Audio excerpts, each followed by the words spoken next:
મહાનગરપાલિકાઓ માટે ગ્રાન્ટ ફાળવવામાં આવી તેને લઈને, પરંતુ ધોરાજી નગરપાલિકાની અંદર, નગરપાલિકા વિસ્તારની અંદર આજે વહેલી સવારે સમાચાર આવ્યા, ત્યાં પોસ્ટર લાગ્યા છે. આપ જોઈ શકો છો ખાડાની સાથે ધોરાજીની અંદર પોસ્ટર લાગ્યા. કેટલાક લોકોએ પોસ્ટર લગાવી શાસક પક્ષ પર વિરોધ કર્યો છે. આપ જોઈ શકો છો આ દ્રશ્યો. અને આ ખાડા પડ્યા છે, ત્યાં લખ્યું છે ભાજપ સરકાર છે હો ભાઈ. ધોરાજીમાં 8 લાખના ખર્ચે રોડ રસ્તા અને ખાડા પુરાવવામાં આવ્યા. તમે કયા ખાડા પૂરતા જોયા? સવાલ પૂછ્યો છે. સવાલ એ છે કે રાજકોટની અંદર કેટલા ખાડા છે એ કોને ગણ્યા, અમદાવાદમાં કેટલા ખાડા છે એ કોને ગણ્યા, એ બધી ચર્ચા કરીશું. ને ચર્ચા કરવા માટે નયનાબેન રાજકોટના મેયર મારી સાથે જોડાયા હતા, એમની સાથે મેં વાત કરી છે. MM પટેલ નિવૃત્ત સુપ્રિન્ટેન્ડન્ટ એન્જિનિયર છે, તેમની સાથે મેં વાત કરી છે, તેમને પણ જોડીશું આપણે. સાથે જ લલિતભાઈ વસોયા પણ જોડાઈ રહ્યા છે મારી સાથે. અને જયેશભાઈ પટેલ સ્ટેન્ડિંગ કમિટીના, માફ કરજો, રોડ કમિટીના ચેરમેન છે. આ ચારે સાથે આપણે વાત કરીશું. આપ દ્રશ્ય આ ચારે મારી સાથે જોડાવાનું છે, એમની સાથે વાત કરીશું. આપ જોઈ શકો છો. પણ શરૂઆત કેમ કે ધોરાજીથી પણ થઈ, શરૂઆત અમિત ચાવડાથી પણ થઈ, એટલે જ આપણે પહેલાં કોંગ્રેસનો પક્ષ જાણી લે કે આવા આરોપ કેમ લગાવ્યા. લલિતભાઈ વસોયા મારી સાથે જોડાયા છે. લલિતભાઈ, કેમ એવું લાગે છે, કેમ એવું લાગે છે કે અમિતભાઈ આવા આરોપ લગાવવા લાગે? જો રોનકભાઈ, આ વાત તમે પણ જાણો છો, હું પણ જાણું છું, ને આખા ગુજરાતની પ્રજા પણ જાણે છે. અત્યારે નવા નોર્મ્સ મુજબ જે રોડ રસ્તાના કામ જે કોન્ટ્રાક્ટરને આપવામાં આવે છે એને કાં તો 3 વર્ષનો ગેરંટી પીરિયડ અને કાં તો 5 વર્ષનો ગેરંટી પીરિયડ હોય છે. 5 વર્ષમાં આ રોડ રસ્તા તૂટે તો એને રિપેર કરાવવાની જવાબદારી જે તે રોડના કોન્ટ્રાક્ટરની હોય છે.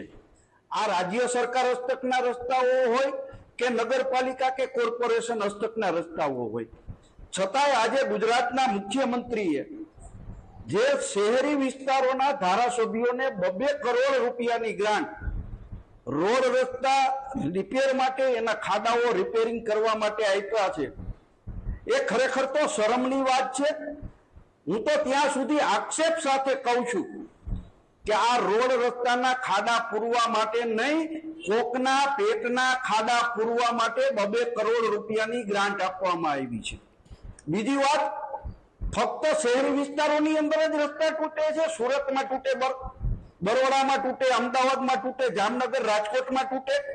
શું ધોરાજી, ઉપલેટા કે બાકીની 178 નગરપાલિકાઓ છે ગુજરાતની અંદર, એમાં ક્યાંય રસ્તાઓ નથી તૂટતા?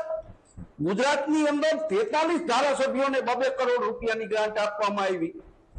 પ્રજા વચ્ચે આ સરકાર ભેદભાવ કરી રહી છે. ગ્રામ્ય વિસ્તાર અને નગરપાલિકા વિસ્તારની અંદર રહેતા લોકોને જે પારાવાર તકલીફ પડે છે એના માટે મુખ્યમંત્રીએ સંવેદનશીલતા નથી બતાવી. આ ખરેખર શરમજનક બાબત છે.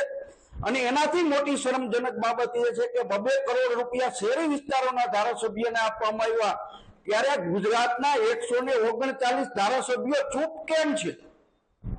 રોનકભાઈ, હું તમને કહું કે મારે ધોરાજી નગરપાલિકામાં 8 લાખ રૂપિયાના ખર્ચે ખાડા પૂરવાનું બિલ નગરપાલિકામાં મુકાઈ જાય છે. ધોરાજીની પ્રજાએ આજે 350 બેનરો લગાવ્યા છે કે મારી ગલીમાં, મારા વિસ્તારની અંદર ખાડા પુરાણા નથી. તો આ 8 લાખ રૂપિયા ગયા ક્યાં? ફક્ત આ ખાડાઓ કોકના પેટના ખાડા પૂરવા માટે રોનકભાઈ થાય છે અને ભ્રષ્ટાચારનો આક્ષેપ કોંગ્રેસ કરે છે. પરંતુ આ સરકારને કોઈ જાતની ચિંતા નથી, વિરોધ પક્ષના અવાજને ધ્યાનમાં લેતી નથી. અમે પ્રજાનો અવાજ સરકાર સુધી પહોંચાડવાનો પ્રયત્ન કરીએ છીએ. રોનકભાઈ, ડામરના રસ્તા ધોવાય એ સમજ્યા, પણ મારે ધોરાજીની અંદર 6 મહિના પહેલા સિમેન્ટનો રસ્તો 4 કરોડ અને 20 લાખના ખર્ચે 4 કિલોમીટરનો રસ્તો બન્યો. 1 કરોડ રૂપિયાના ખર્ચે 1 કિલોમીટરનો રસ્તો બન્યો. દરેક ટીવી મીડિયાના મિત્રો, દરેક પ્રિન્ટ મીડિયાના લોકો કહી ચૂક્યા છે કે આ રોડ તૂટ્યો છે, આ સિમેન્ટ રોડ તૂટે છે, અને છતાં એ કોન્ટ્રાક્ટરો સામે પગલા લેવામાં આવતા નથી. જી લલિતભાઈ, જુઓ, તમે કહ્યું 4.20 એટલે વચ્ચેનો પોઈન્ટ કાઢી લે તો 420 થાય. અને 420 ક્યાં ક્યાં થાય આપણે તમે સમજો છો, હું એ સમજુ ને આપણું ગુજરાત સમજે. હવે તમે આંકડો જાઓ લાવો, 21 લાવવો તો 19 લાવવો તો, ખેર